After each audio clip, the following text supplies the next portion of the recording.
আসসালামু আলাইকুম, hello everyone, welcome back to my channel. আমি আজকে একটা ইজি ওয়েতে মোজারেলা চিজ বানানোর রেসিপি শেয়ার করব আপনাদের মাঝে। আশা করি আপনাদের ভালো লাগবে। এখানে আমি ফার্স্ট একটা কাজ করব, সেটা ভিনেগার নেব। আমি কর্ক দিয়ে 3 থেকে 4 চামচ 4 কর্ক নেব, ভিনেগার ঢেলে নেব। আপনারা দেখেন, যেহেতু চিজ আমাদের অনেক প্রয়োজনে লাগে, আমি এখানে 4 কর্ক নিয়ে নিয়েছি। নেওয়ার পর এখানে একটু আমি এখন পানি মিক্সড করব। এখন আমি এখানে কিছু পানি মিক্সড করব। পানি মিক্সড করে নিয়ে ভালো হয় চিজ বানানোর জন্য। তাই এখানে আমার এইটুকু উপকরণ মিক্সড করা হয়ে গেছে। এখানে আমি 1 কেজি দুধের কম পরিমাণ একটু দুধ নিয়েছি। তো আপনারাও চাইলে যে কোনো 2 কেজি হোক বা 3 কেজি হোক, আপনারা যতটুকু লাগবে ওই অনুযায়ী আপনারা চিজ বানাইতে পারেন। এখন এটাতে জাল করে নিতে হবে। আমি একটু জাল করে অলরেডি নিয়েছিলাম, তো তারপর একটু জাল করে নিই। আমি একটু নখ দিয়ে চেক করে দেখতেছিলাম যে কেমন হয়েছে। এরকম আমি যেহেতু আগে একটু জাল করে নিয়েছি, এই জন্য 2 মিনিট জাল করলেই হয়ে যাবে। কারণ এটা বেশি জাল করা যাবে না, যেহেতু চিজ বানাবো আমরা। একটু স্টিকি ভাব থাকতে হবে চিজে। চিজ মানেই তো স্টিকি ভাব। তো দেখেন আমি কিভাবে অল্প সময়ের মধ্যে একটা সুন্দর একটা টিউটোরিয়াল আপনাদের মাঝে শেয়ার করতেছি। আশা করি আপনারা উপকৃত হবেন, ভালো লাগবে।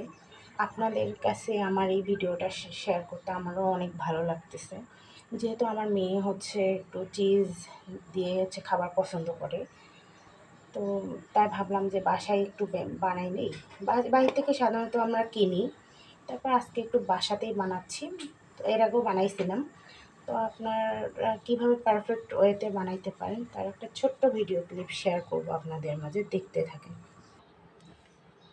আমি চেক করে নিয়েছি যেরকম গরম লাগে, আমার নখ সহ্য হওয়ার মতো। তো সেই রকম গরম অলরেডি হয়ে গেছে। তো আমি এখানে আস্তে আস্তে ভিনেগারের মিক্সড করা পানিটা ওখানে দিয়ে দিব। দিয়ে অনবরত নাড়তে থাকবো। নাড়তে নাড়তে আস্তে আস্তে বোঝা যাবে।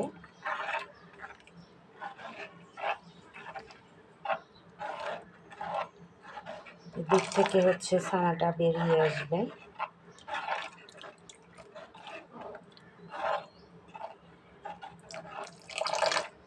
আমি দিয়ে দিয়েছি, আপনারা আসলে দেখতে পারতেছেন অবশ্যই মনে হচ্ছে। আমি যতটুকু নেব একদম স্টিকি চিজের মতোই হয়ে গেছে, দেখতেই পারতেছেন। একদম পানি আলাদা হয়ে গেছে, আর চিজটা আলাদা হয়ে গেছে, একদম চিজে হয়ে গেছে।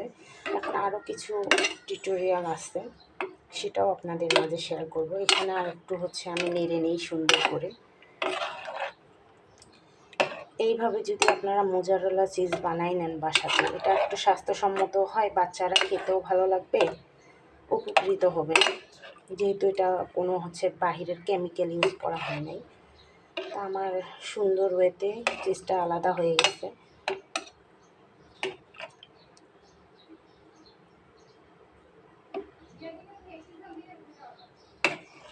দেখে নেন একদম। আর এখানে আমার 75 ml দুধের মধ্যে করেছি আমি, যেহেতু এখানে ভিনেগার দেওয়া আছে। এখন আমি এটা অন্য প্রসেসে এখন চলে যাব। যেহেতু ভিনেগার দেওয়া আছে, তো অবশ্যই চিজটা অনেক টক হয়েছে। তা আমি এখানে কিছু পানির মধ্যে পরিমাণ মতো লবণ দিয়ে দেব, যেন লবণ লবণ লাগে একটু।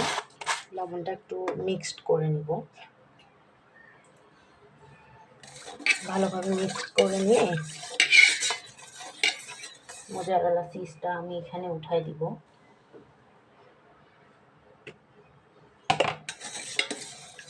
আপনারা দেখেন, দেখলে ভালো লাগবে অবশ্যই যে এইভাবে বাচ্চাদের আপনারা বড়রাও হচ্ছে পিৎজা খাবেন বা অন্য যে কোনো খাবারে যেটাতে চিজ প্রয়োজন সেটাতে চিজ দিয়ে নেবেন।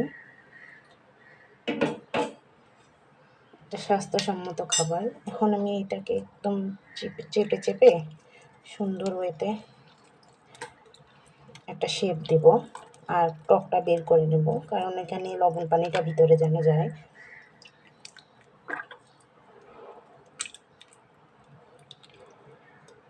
দেখতে থাকেন। আমার ভিডিওটা মনে হচ্ছে একটু বড় হচ্ছে, শর্ট করে দিতে চেয়ে ও একটু বড় হয়ে যাচ্ছে, কারণ পুরোপুরি আপনাদের না দেখাইলে আপনারা আসলে বুঝতে পারবেন না ঠিকঠাক। একদম চেপে চেপে, একদম দেখতে কিন্তু ছানার মতো দেখা যাচ্ছে।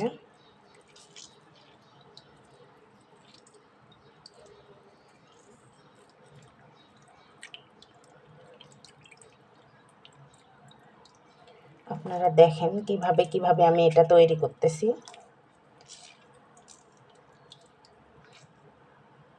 আমার মোটামুটি সুন্দর একটা হয়ে গেছে শেপ। আমি এখন এটা ডিপ ফ্রিজে সংরক্ষণ করব, তার জন্য হচ্ছে আমার অন্য প্রসেস করতে হবে।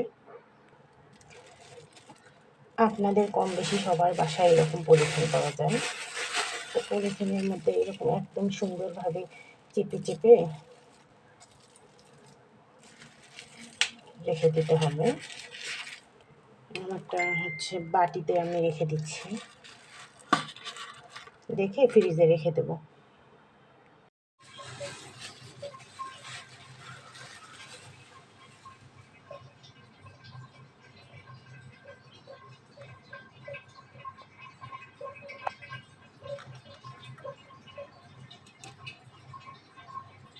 সুন্দর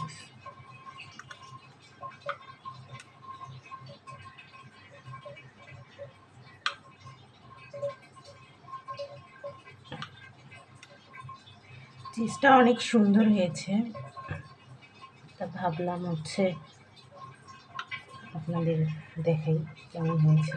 মোটামুটি শক্ত হওয়াতেই, যেমন বাইরে থেকে চিজ নিয়ে আসতে যেমন হয় ওরকম হয়েছে। ডিপে বেশিক্ষণ রাখলে আরও শক্ত হবে। আমি যেহেতু আমার বাচ্চার জন্য একটা স্ন্যাক্স রেসিপি তৈরি করতেছি, তো সেখানে ইউজ করবার জন্য আমি স্লাইস করেও নিচ্ছি একদম। আমার সাথেই থাকেন আর ভিডিওটা আপনারা দেখেন কীভাবে করলাম। দেখুন একদম পারফেক্টলি একদম চিজ কত সুন্দর হয়েছে। আর একটু আমি কেটে নিই যতটুকু আমার কি লাগবে। ওকে, আমার হয়ে গেছে। আমার ভিডিওটা এই পর্যন্ত। আশা করি আপনাদের অনেক ভালো লাগছে। আমার পাশেই থাকবেন আর আমার চ্যানেলটিকে সাবস্ক্রাইব করবেন। আল্লাহ হাফেজ।